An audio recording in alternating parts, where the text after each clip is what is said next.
Welcome again to our webinar discussing ethical wills. And this is presented from Weinstein Hospice. And Weinstein Hospice is a part of Jewish Home Life, which is a nonprofit organization that really cares for every stage of aging. There will be a question and answer part of this program. So if you have any questions, please plug those into the chat. And I'm Donna Marcus, and I'm the chaplain with Weinstein Hospice. And part of the work that I do and our social workers do, our volunteers do, is legacy work with our patients. You know, people want to know, what am I going to leave to the next generation? And as a normal will, we'll say you're going to have my rings, you'll have the house, you'll have my 401k. That's one type of will. And when I ask people, do you know about an ethical will? I would say 90% of people don't know. And I explain it that an ethical will contains the information that you would want to say to your child or grandchild on the day of their wedding, what you might whisper into their ear, what advice you might give your children when they have children of their own, or your grandchildren have children of their own. And I'll just give an example of one ethical will I worked on with a patient. She was born on the holiday, and in her ethical will, she asked that her children get together on her birthday and bake cookies. And this was about maybe 8 or 10 years ago. And every year on what would have been a patient's birthday, I get a package of cookies from that family. So an ethical will can be something as simple as that. And I thought I would just briefly share some points from my ethical will, just to give you a sense of what that includes. I need my glasses. So I wrote, my legacy. In a place where no one behaves like a human being, we must strive to be human. If you tell the truth, you don't have to remember anything. Beauty is a gift you give to other people. Always leave them wanting more. Breathe. Trust yourself. It is better to be interested than interesting. Do what makes your heart sing. Be kind to other people and believe in something bigger than yourself. That's all you need to do. You are loved. God is with you. Have no fear. Know where you end and someone else begins. Mean what you say what you mean, but don't say it mean. Be kind to strangers. Be nice to old people and small children, and people your age too. It is not normal to be happy all the time. I love you. You are my favorite. We are always connected. That's just the beginning of it. So I just shared little things, and I'm always updating it. So I originally said smile, and then I realized, you don't have to smile all the time. So I turned smile a few years later into it's not normal to be happy all the time. So I'm going to turn this program over to our presenters, and we have 3 wonderful presenters. We're going to hear the Jewish perspective and history of ethical wills. We're going to hear a Christian perspective, and we're going to hear a secular perspective on ethical wills. So Rabbi Brad Levenberg came to Temple Sinai in Sandy Springs following his ordination in 2006. He was promoted from assistant rabbi to associate rabbi in 2009. And in 2022, he was elected as senior rabbi of Temple Sinai. It's all yours, Rabbi. Thank you, Cantor Marcus. Appreciate that. Would love to share my screen if our tech people can. Thank you very much. Appreciate that. As I'm getting situated, I just want to offer words of appreciation to the entire team at Weinstein Hospice, recognizing my role in this community. the service that you all provide is truly remarkable, and one of which I wish that more in our community chose to avail themselves. You all should be kept incredibly busy because you're incredibly good at what you do. So imagine, if you will, that you go up into your attic, or you just receive this gift that is beautifully wrapped from somebody that you love. You open it, and immediately you know that while the gift is intended for you, this is instantly an heirloom, a gift that you will enjoy and you'll pass on to the next generation and the generations to come. This then is the spirit of an ethical will. Ethical wills come in all different shapes and sizes, and some even come accompanied with cookies, which is really wonderful to learn. Some ethical wills provide instructions for loved ones about how we would like to be treated upon our death regarding funeral rites and perhaps markers. Others reveal truths that were not shared previously. Some ethical wills offer words of guidance, like Cantor Marcus's beautiful words. Some ethical wills are also blessings. So I'm going to walk us through a few ethical wills. We're going to start the first one with somebody that I imagine is somewhat familiar to many of us, Shalom Aleichem. So Shalom Aleichem was the pen name of Solomon Renowitz, an author whose stories in Yiddish about life in the shtetl, often involving his character of Tevye the milkman, captured the attention of the literary and Jewish world. What's not widely known, though, is that he spent his last years in Manhattan, where he died in 1916, mourned by 150,000 people who lined the streets for his funeral. Here then is how he started his ethical will. A sum shall be set aside for a foundation for Jewish authors writing in Yiddish and Hebrew of 5% up to 5,000 rubles a year, 10% if more than 5,000 rubles. Should such a foundation exist at the time in the United States or in Europe, let this contribution be given annually to it. But if such a foundation should not exist, or if one should be established that would not meet my wishes as set forth in this paragraph, then the money shall be distributed to needy writers by my heirs directly, as they may agree among themselves. Wherever I may die, let me be buried not among the rich and famous, but among plain Jewish people, the workers, the common folk, so that my tombstone may honor the simple graves around me, and the simple graves honor mine, even as the plain people honored their folk writer in his lifetime. No titles nor eulogies are to be engraved on my tombstone, except the name Shalom Aleichem on the one side and the Yiddish inscription herein enclosed on the other. This then is the poem that Shalom Aleichem wanted inscribed on his marker.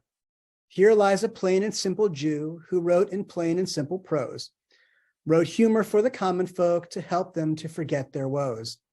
He scoffed at life and mocked the world. At all its foibles he poked fun. The world went on its merry way and left him stricken and undone. And while his grateful readers laughed, forgetting troubles of their own, midst their applause, God only knows, he wept in secret and alone. Shalom Aleichem cared about how he would be remembered, and he wanted to direct his legacy and his inheritance to his kids to live up to his mission and his purpose in life. Another person, Jane M. Block, did something different with her ethical will. She chose to reveal a truth that she had long kept hidden, a truth about her own spiritual life that she wanted her son to know.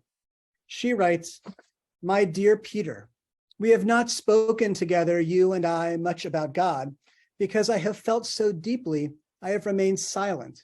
I fear too silent.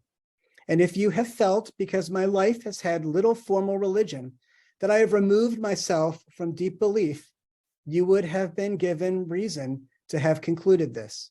I can only tell you that I have felt very close to God. In the very early days of my sickness, half destroyed and understanding little, I began a prayer, and each night the same simple words returned again and again to me. I give that prayer to you. Grant me the strength, the courage, and the wisdom. God, give me these gifts. There was no ending to the prayer, just those words, and the feeling that some spirit far greater than mine would hear me and help me. And in my room over the years, this belief has indeed grown stronger. Jewish ethical wills, though, aren't just the product of our moderns. They start earlier as well. Asher ben Yechiel wrote in the Middle Ages and chose to give advice to those who were left behind. His 132 maxims include: avoid with utmost rigor pride, hypocrisy, falsehood, mockery, slander, and anger. Do not perform the law because of the reward, nor avoid sin because of the punishment, but serve God from love. Sleep not overmuch, must be directed to his high school senior children, but rise with the birds. Rejoice not excessively, for remember how frail your life is. Look not at him who is richer, but at him who is poorer. Look not at him who is less wise, but at him who is wiser and better than you. We find that Asher ben Yechiel leads directly into earlier texts, earlier ethical wills written by the rabbis of the Talmud.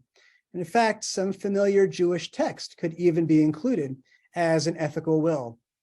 The Talmud includes this bit of particular wisdom. Our rabbis have taught, when Rabbi Eliezer was ill, his disciples went to visit him. They said to him, "Our master, teach us the ways of life, whereby we may be worthy of the life of the world to come." He answered them, "Take heed to the honor of your colleagues, withhold your children from recitation, and cause them to sit between the knees of the disciples of the wise.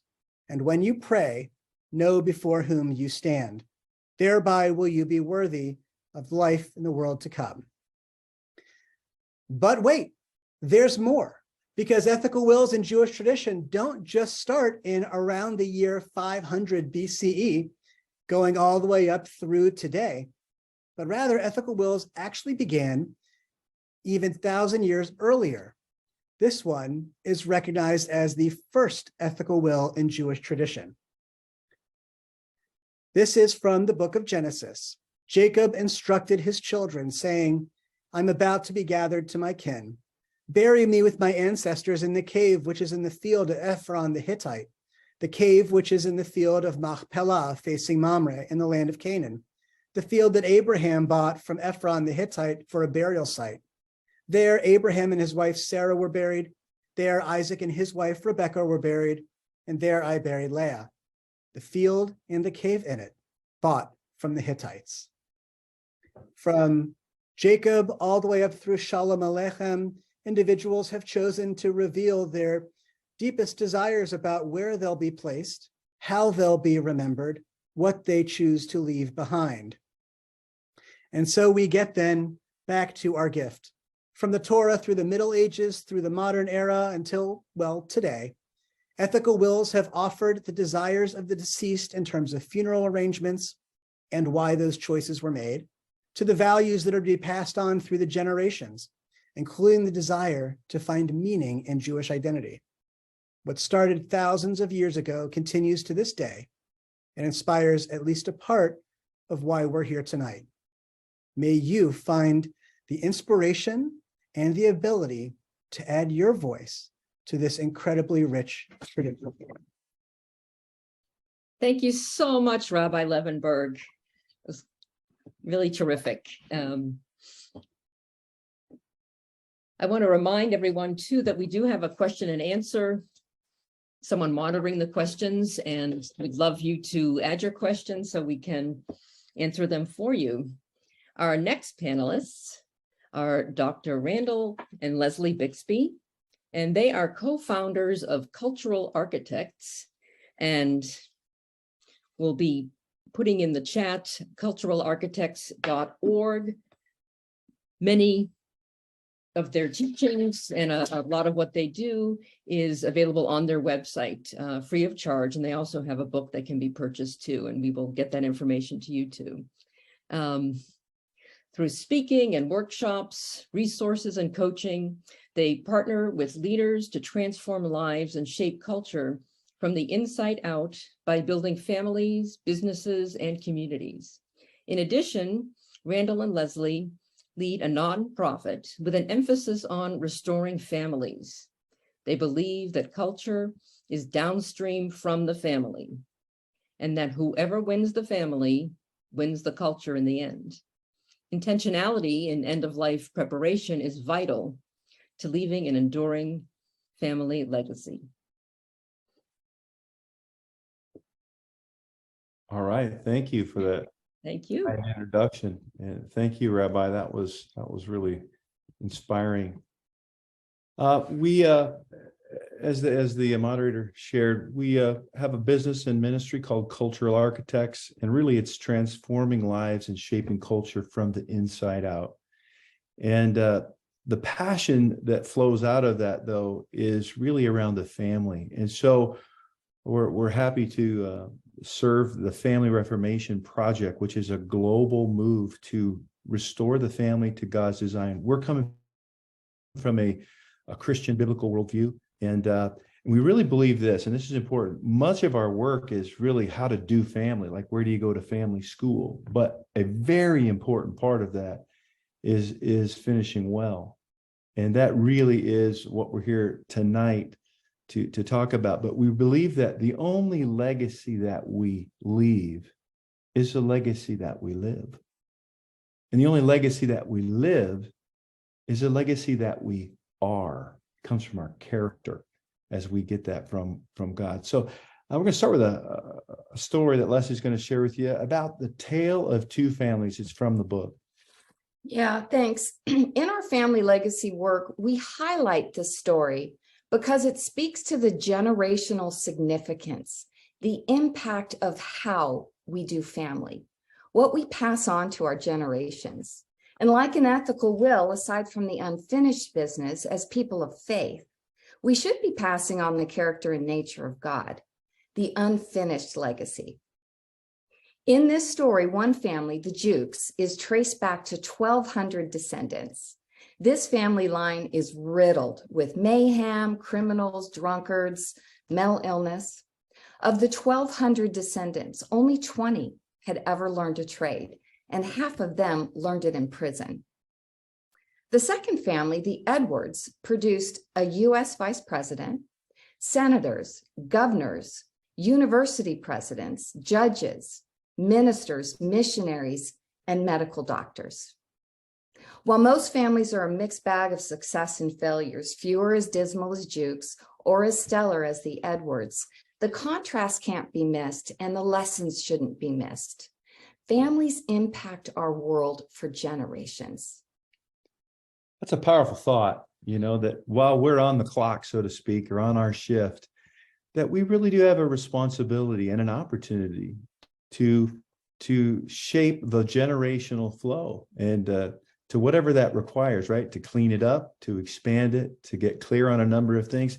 What you're looking at here is the main 6 protocols of our work that are found in the book. And each protocol is a series of about 10 exercises, tools that go through to really help a family know how to treat one another with love and respect, to listen, to give and receive feedback, to create things like a family social covenant, what to expect from one another, and so forth. So it creates a fun, safe environment in the home.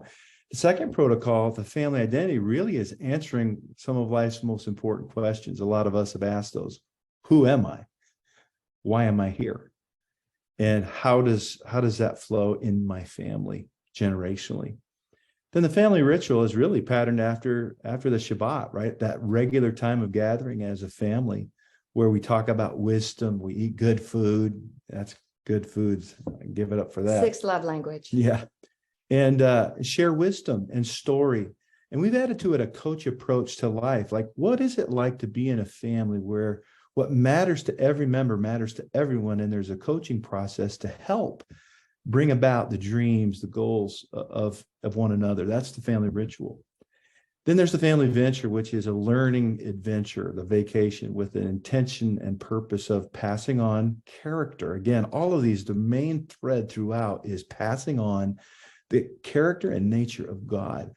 we talk a lot about legacy and what's produced, the businesses, the buildings, the streets that are named, the nonprofits, and that's absolutely legacy. But what we have found is if we will steward the character and nature of God with our children and teach them to be like him and to do the same with their children, that the fruit of their lives will be all of that and more.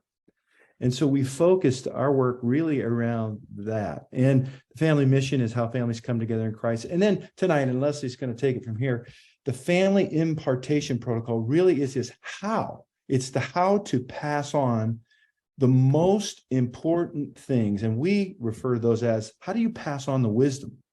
First of all, how do you get it? How do you codify it? How do you communicate it? Like those little truth bombs that Solomon gave in all aspects of life.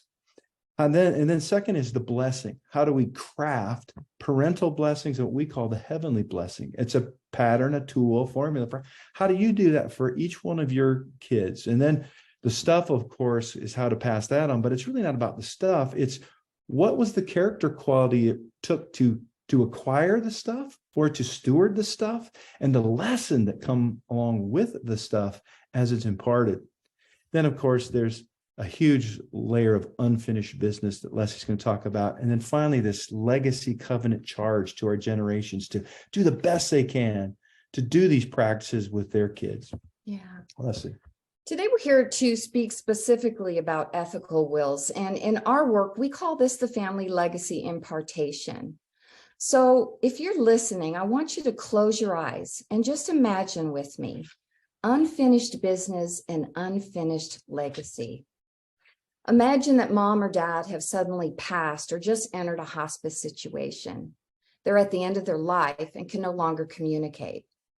Regardless of whether this was an expected passing or not, emotions are high and raw. Now imagine that as remaining family, you have no idea what your loved one's wishes were around their funeral arrangements. Do they want to be buried, cremated, or where? What kind of memorial service did they want? Who would they want present? Who needs to be notified? Imagine that there's a business being left behind. Is there a succession plan? Will the business be able to continue? Who's going to see to it that the employees are paid next Friday? If mom, for instance, is left behind, does she know how the bills are paid?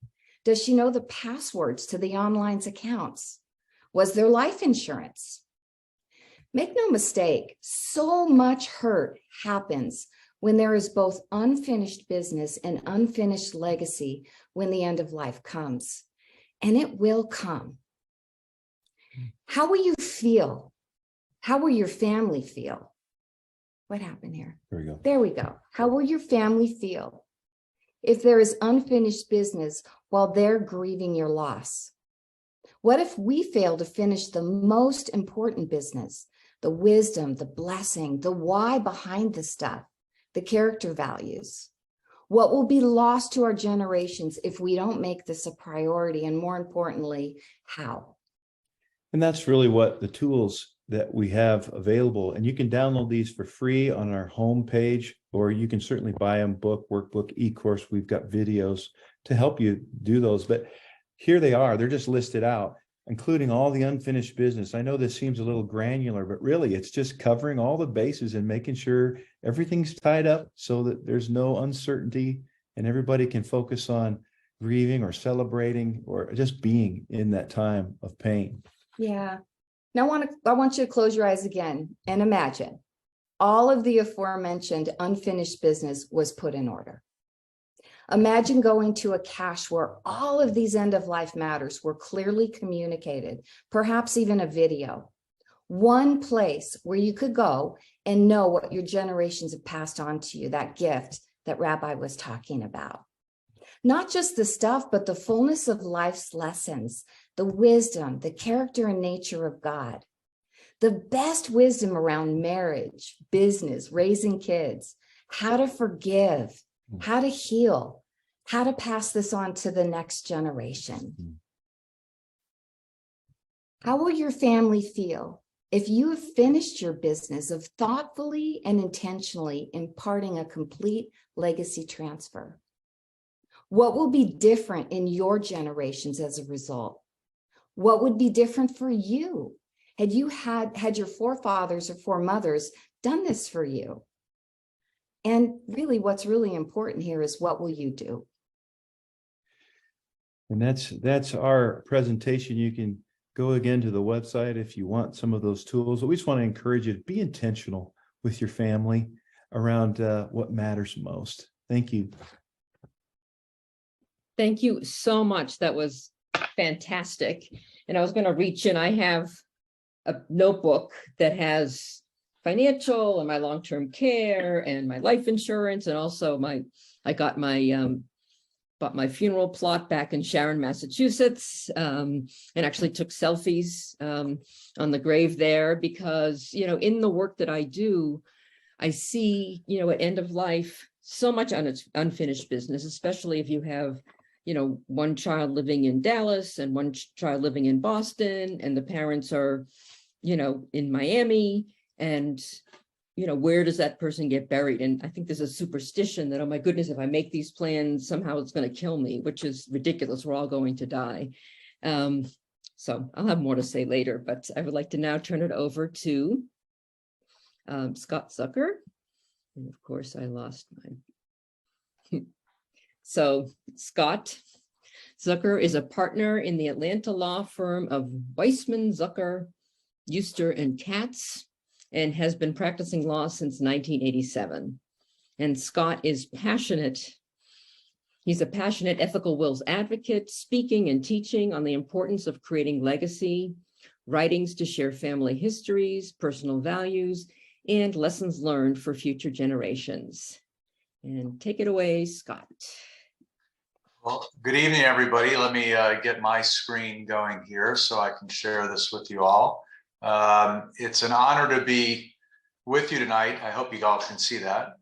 It's an honor to be with you tonight, and certainly to be on this panel and to be a participant to support the Weinstein home, which I think does wonderful work, as Rabbi Brad said.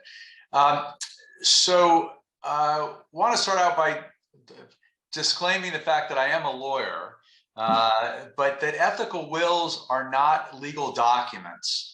And it's an important distinction. Many of you will go through a process to prepare wills and to work out the financial things that you've just heard about tonight. But the creation of an ethical will is to transfer what I would call spiritual wealth, not material wealth. And sometimes it's lost in the world of law, that as we deal with a lot of these practical and material issues, that a lot of the important things are not addressed. And that's why I think it's important to have this discussion about ethical wills. And I love what you've already heard tonight about some of these issues that are so important to families and how they impact those families. Before I talk about preparing an ethical will, I just wanted to share the story of why I'm so passionate about this, and maybe this will ring true for some of you. I lost my parents in my 20s, and I still had a lot of questions when I got into my 30s about life, answers that had not been provided to me yet because I didn't have my parents. And then when I started a family and had my own children, I wanted to make sure that if anything ever happened to me, if they had questions in life, they could turn to the book, essentially my book, so they could answer those questions. And we'll sort of, that leads me to part of this concept of preparing an ethical will. I'll talk a little bit about what I prepared for my kids, but it opened up for me the reality that there's just so many different ways that you can translate these lessons learned, these life experiences, these hopes and dreams to share with your family and to future generations. Ultimately, the legacy of creating this ethical will, and we'll again talk about the format of that, creates your ability in many ways to live forever. There will always be an opportunity by creating a tangible document, video, audio, that your family for generations to come can go back and look at it. Now just think about it, and I thought about what Rabbi Brad just showed us in that beautiful blue box. Just think about the fact that had many of us had that blue box from our grandparents or great grandparents, how incredible fortunate we would feel if something like that existed. Many of you may have that. Most people don't. And you have the opportunity to now think about creating this for your own families and the legacy for future generations. So let's talk about preparing an ethical will. And if I could do this, how do you prepare it? And I really want to talk about it from a secular point. There's certainly such a religious perspective of the things that you've heard tonight for all faiths, but this is just a tangible creation. And I want to make sure you understand that, again, it's not legal. Any format of creating ethical will work, certainly in writing, but I love the fact that technology is out there today. Many of you tonight could turn to your smartphones and literally create an audio recording of messages to your families. You can turn on the video and create the videos. And I say this, if you're visiting people that are in hospice or grandparents that are, that you're worried about losing, the next time you visit them, just turn on your smartphone and create that video. It will be a treasure for you to have forever. And I really encourage you how simple it is with the technology we have today, because there is no rules about this. Do it anything that works for you to create something that you can have forever. So again, no rules, nothing about the length of it. I loved what Donna Fay just listed for us about her ethical will. It can be short, it can be long, it can be volumes. It is whatever works for you. Be true to yourself, be authentic. Again, let the messages from your heart come out.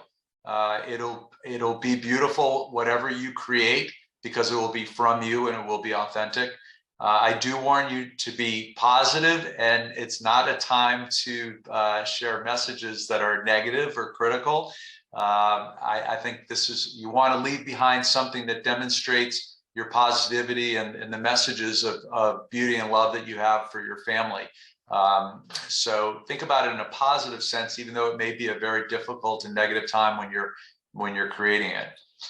So let's talk about the style of ethical wills. And again, I'm going to use this only as an example for you, what worked for me. I did it in categories and topics. I wrote, when I started writing it, I started in my 40s with young kids, and I talked about 40 things about turning 40. And from a topical category point of view, I had topics like integrity and honesty and prayer and love. And look, I had topics in there about dogs, about fishing, about baseball. I just went through the 40 things that were important to me at that point. When I turned 50, I did 10 more. And recently, when I turned 60, I added 10 more. I hope I have 100 when I'm done. And again, these are just topics that you may think are things you want to talk about and explain who you are and what you believe, because one day someone will look at it and they may learn things about you that they didn't know. And that's really the important message of creating these ethical wills. You could answer questions, and I had prepared, and I would be available for you through this program, a list of questions. Who is your role model? Who is your greatest inspiration? What is your biggest regret? What is your most important event that happened in your life? I mean, you could create questions that you provide the answer for as another methodology of creating this ethical will in your own style. Family history and stories. I started, my grandparents came to the United States in blank, and they did what, and they've explained to me about their lives. You can tell these as stories and as family trees, and your children, again, grandchildren, would be very appreciative of understanding without having to join ancestry.com to get your own perspective of your family lineage and the stories of your parents and grandparents.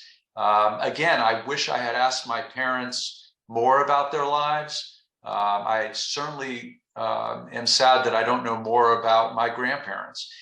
I will tell you that, just as a side, this whole family history thing, when I spoke about this in the classes that I've taught on ethical wills, I had a woman almost in her 90s in my class, and she was so inspired by the concept of creating a ethical will about her family history. She did her own book with pictures and summaries of her family, with true desire to share that with her community about her family history. It was something that she still treasures today in her late 90s. And I think that it's something that is a measure for all of us. There it is. Rabbi Brad has a copy of the book. It's something to demonstrate for us that we're never too old to do this. And I want to be a reminder for everybody, you can always create your family history book. And it's so easy to make books these days. You go to Amazon and you can make a book. Personal values and beliefs, your list of things that what makes you passionate about things. What you support this charity. You want money left to these charities. You've supported these nonprofits. You've supported your synagogue or your church, whatever it may be. Again, these are things that we don't talk about a lot with our kids. They always say that our children model after our actions. It may very well be true, but what could be better than actually getting something in a tangible form of writings or videos or audios of what we believe in, what's important to us, what we want to see happen in the world. Again, these are things hopefully that will inspire you to think for yourself as to how you want to create your ethical will. And I go on, sharing your life experiences, the wisdom learned. I will tell you that there is nothing to me more important than not making mistakes that could have been avoided. And I will tell you that all of us that are listening know that we've made choices in life that we are thinking that well, I hope somebody learns from my mistakes. This is your opportunity to share those experiences and the wisdom you learned. And maybe our children or grandchildren won't make this mistake if they follow our logic about the things that we did in our lives. As we move towards hopes and prayers for the future, we don't do a good job as humans of sometimes being open to these hopes and prayers and dreams and future expectations for our kids and our family. What would be better than actually putting it down and writing what your dreams are for your children and for your grandchildren? The opportunity to express that in ethical will hopefully can be one of the most beautiful things and meaningful for you to do, and an inspiration for the generations to come to follow your goals for them. You've heard tonight about bequests. I want my daughter to have this ring because, well, certainly a lot of times there are these lists of, we want you to have this piece of jewelry. Why? What's the story behind that piece of jewelry? You hear these stories of fathers that have class rings that they've had for decades, and they leave it for their children and want a particular child to have this. Why? What's meaningful? Where's this jewelry? What's this book that is being shared? I think this is a story I've always wanted to sort of relate a little bit, because there was a woman who literally left her recipe book of her family recipes to her daughter, and how meaningful it was that it was the story about how to make lasagna. I mean, it was absolutely a chilling story of how important it was that that recipe get transferred to their daughter for her family and for her granddaughter to carry on the lasagna recipe. And I hope all of you are hearing this, let it in how meaningful these actions are. That if you take these actions to create these ethical wills, could be for your families. And finally, you've heard this tonight, but I think it's important and many times lost, the funeral plans, the wishes. I've loved this poem. I've loved this song. How impactful it would be if, at the end, you realize that at your service, your wishes will be honored and you will hear these songs or poems or writings or whatever they may be. Again, I'm just thinking about the blue box, Rabbi. I mean, if all of this was contained in that blue box, what a treasure beyond any monetary transfer of wealth there may be. This is the most important stuff. So I've laid this all on you tonight, so I now want to just have you think about an exercise to trigger that thought in a practical way. If I gave you the question, and I know we have the opportunity for you to give answers, and I'd love to hear your answers if you're out there and you're willing to put them in the chat. What's the one value that you want your children to remember about you? It's something you may not have shared with them. It's maybe something you're not certain about yourself. That would be a question you have to struggle with to answer. But ultimately, it'd be an opportunity for you to share that answer with your family. What is the one value that you want your children to remember about you? Well, we're all going to have very different answers. And it may be a surprise to your family the way you answer it. So that by itself is a treasure as well. You think and believe and hope your kids know who you are and what you believe in and what's important to you. We may not express it. We may not say it. This is an opportunity to do that. And I will finish because I would love to hear the comments and struggle that you're all thinking about as you're answering this and the next one. And I think about this a lot. What's the one question you wish you had asked your parents or grandparents before they passed? What is still lurking for you that you still wish you had known? Again, if you prepare an ethical will and answer this question for yourself, how much of a blessing it will be for your children and grandchildren to know that answer when they have that question. What's the one question you wish you had asked? You can think about that. And for those of you who still have your parents or grandparents that are on this call, it's not too late. And this is your time to do it. And hopefully the discussion tonight, as difficult as this is sometimes to talk about, it's so important.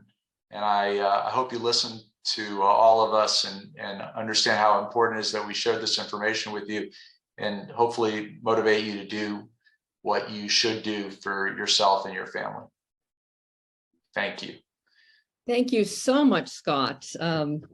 That was so great. And I want everyone to know that if you're registered for this program, we will be sending out an email with these resources. So if you were like scrambling to take notes and things, we will get this information out to you.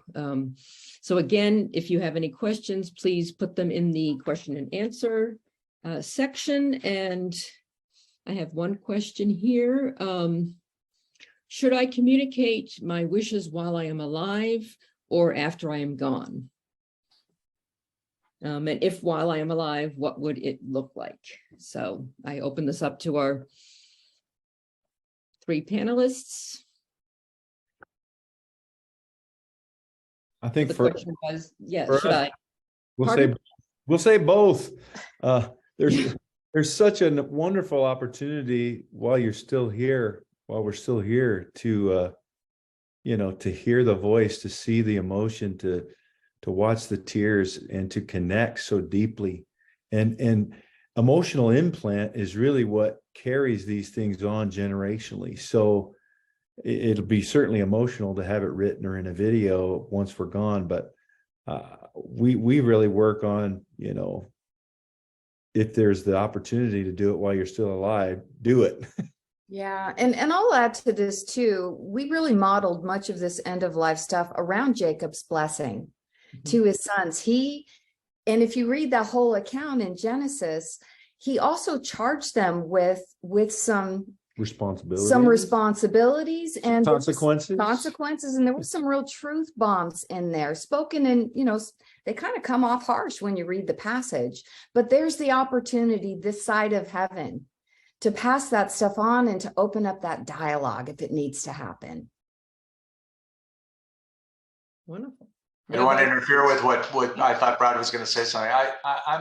I'm a believer of why not now? And if you have the courage, and it's not easy, depending upon the age of your children or grandchildren, whether they'll listen or whether they'll understand why you're saying the things you're saying, I think is always part of the challenge. There's certain things that probably are better left till after you're gone, when they can hear those things and appreciate them from a different perspective than while you're standing in front of them trying to give them lessons learned. So it depends. There's certain things I think are important now. Look, we all should be communicating our hopes and dreams and our expressions of love now, because we don't know what tomorrow will bring. So I'm a big advocate of that while it's in front of you. There's other things that can wait until the surprise blue box, which I will now have as an image in my head forever. That's Tiffany, right? So it's Tiffany box right there. The only thing that I would add to what's already been so wisely shared is that depending on what one would include in an ethical will, there's actually a really wonderful opportunity to start a conversation of which you can be a part, as opposed to just leaving behind as a gift. I'm thinking about the people like the Marcus Foundation and all these other wonderfully generous benefactors who are saying that they're actually spending down their foundations because they want the impact to be felt while they're still around, and also to be able to play a part in those emerging conversations that are started because of the generosity. Think of how wonderful it would be if something in your ethical will inspires a change in behavior or a direction in somebody that you love. Well, how great would it be to actually watch that transpire?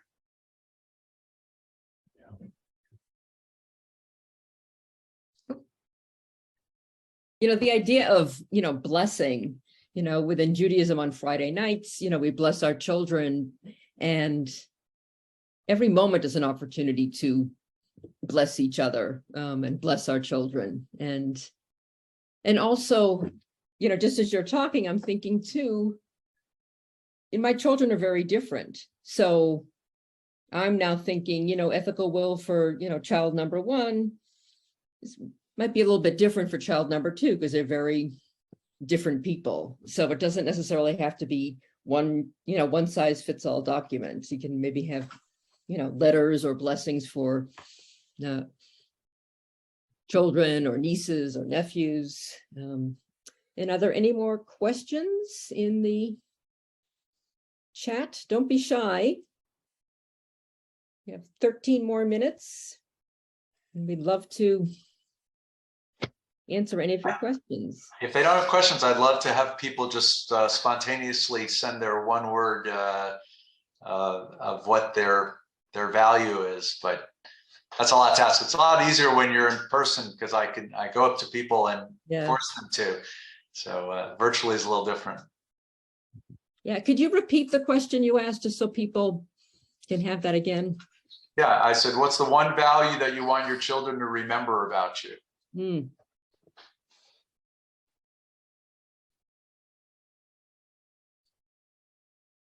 I think you have other questions. I don't know.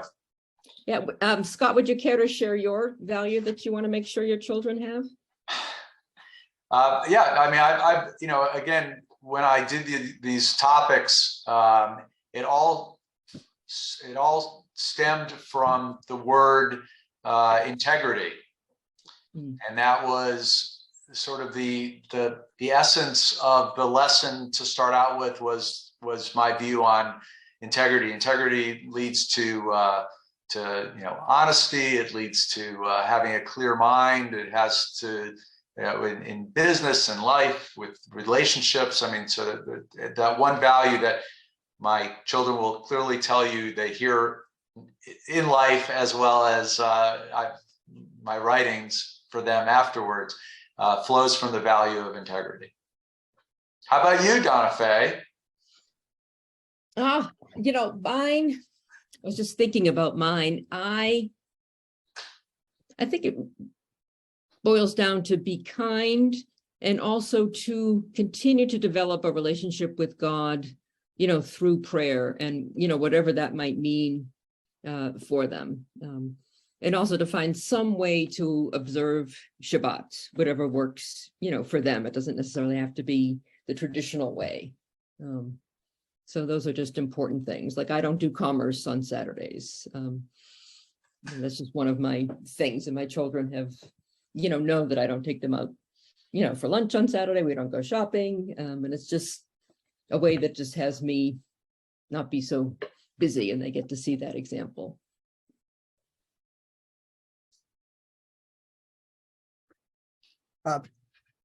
I do see that there's another question that was posted in the Q&A from Hank Kimmel asking, I've heard of wills that are conditional. I give my son blank so long as he's blank and blank. Would that be considered an ethical will and or have a different legal effect? I can't speak to the legal piece, but I'm so glad that Scott can. But I'll tell you that so many of the ethical wills, and I stepped off of the camera for a second so that I could pick up Shalom Aleicham's piece, because if you've not read this, it's really a beautiful and wise and profound document. He does, in fact, list 10 different pieces as well that he wants included. One of the things that he states, my children and children's children can have whatever beliefs or convictions they will, but I beg of them to guard their Jewish heritage. If any of them reject their origins to join a different faith, then that is a sign that they have detached themselves from my will, and they shall have no portion and inheritance among their brethren. In fact, it can very much, to Hank Kimmel's question, it can very much be an ethical will. Now, Scott, what do you think about the legal piece? Yeah, the legal piece ends up in litigation over those questions, so that's a little challenging. Yeah, there are conditional elements to these documents. The challenge is that you combine ethics and law. Sometimes it can get really gray. So I urge people not to make those sort of conditions about their decisions, and they should know going in how they want to create that transfer of wealth ahead of time. Basically, it's being awfully quiet there. How about values on our other panelists? I think we've got such a long list, but I can pick a couple off the top. I think one would be around forgiveness. The importance of forgiveness to others and to ourselves. I think another one would be oneness, both oneness with God and with our spouse, and in terms of God's design around that, and the treasure that's there, that's found in that design. Certainly our faith is the catalyst for everything really in our lives. So that piece is a very, very strong and clear. Yeah. Anything else you'd add? I just, for me, it's love God, love others. It's really that simple. If you will do everything from that, the rest of life goes pretty smoothly, I've discovered. God's the shortcut. Let me put it that way. That's what I tell the grandchildren. If you want the quickest way to get what you want, just do it God's way.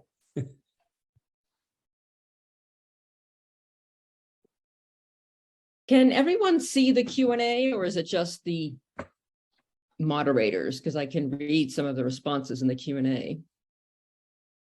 Oh, and I just saw, can you read some of the stuff in the Q&A? So one value was to be playful. Another was helping others. I want my children to, quote, hang in there when things get tough. Respect and love each other. Once you've created an ethical will, which one heard just after you've passed, where should you put the ethical will? I just say I would put it with the papers, and you can combine them with where you would leave your legal will documents. There's going to be a place, whether it's safety deposit box, some location in your home where, or family members, or even your lawyer, they can take possession and hold those to keep them so that the people know that you can give them to your children, open them upon my death. So there's lots of different places where they can be kept safe. Excellent. And then another, wish I need my glasses to read this. Hold on. I gather there are several different subject matters. Am I correct that we might want to prepare guidance for our end-of-life wishes, kind of funeral, what we did like, purchase cemetery plots? Then there is family history, including reflecting on our own. And finally, the sharing of our personal values. If correct, I think I would want to have separate documents, recordings. Yeah, and that, it's fine to do, separate things. I mean, absolutely, get your funeral arrangements made. Don't wait, buy your plot, let your families know what you want. I work with people, at the end of life, and wouldn't you rather be, holding your children's hands or, whatever, than having them scrambling to, make funeral arrangements? Just give them that gift. And then a value I think about is patience. I acknowledge that I am not always following this one, but I try hard to do so, and it would make their lives so much easier.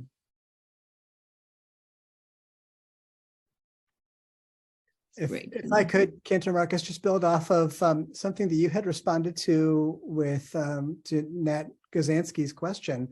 I just want to affirm that how wonderful it is to actually do a pre-need form. Most funeral homes, including Dresslers, will sit with anybody and do a pre-need, and they'll answer all the questions. They'll even ask you all the questions. What do you want? Are there particular prayers that you want recited? You don't have to have answers to all of these pieces, but to the extent that you can let your wishes be known to people who would be in a place of needing to make decisions. I totally concur. It is a great gift, especially a gift that you leave your loved ones who are often grief-stricken or in need of making other arrangements, and letting people who live all around God's green earth know that something has happened. Great. Thank you, Rabbi. Another great exercise to do is to write your own obituary.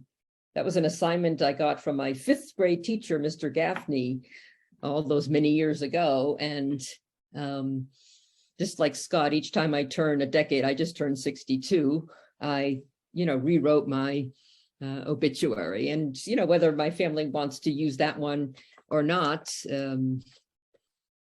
it's just an interesting exercise to do, and sort of part of the ethical will also. So we've just got a couple minutes left. I would just ask if our panelists have any final comments, thoughts. I'll just go because I'm watching in the chat these words, these value statements being made by the attendees, and I love the fact that if nothing else from tonight and the things that we've done and spoken about triggers that energy of thinking about this topic and who these, the messages that you want to share and who you are as a person in your family, then we've done our job, and we want you to think about that going forward. So, and my last words are just thank you for the folks that put this together, but also the folks that attended tonight that cared enough about the topic, and hopefully we've answered your questions. Okay, well, I want to thank our panelists, and thank you for the behind the scenes folk at Jewish Home Life, be it volunteers or staff members, really, to make this this all happen for us. Please know that we will be getting in touch with you and sending you these resources and information. And I think that's it. Thank you so much to our panelists. This was great. So much more to say. I would like to follow up. If you, come up with things, I would love if you want to share it back with us. I'm sure we would love to hear, what you've come up with for your ethical will. Thank you all. Thank you. Thank you. Good night. Good night.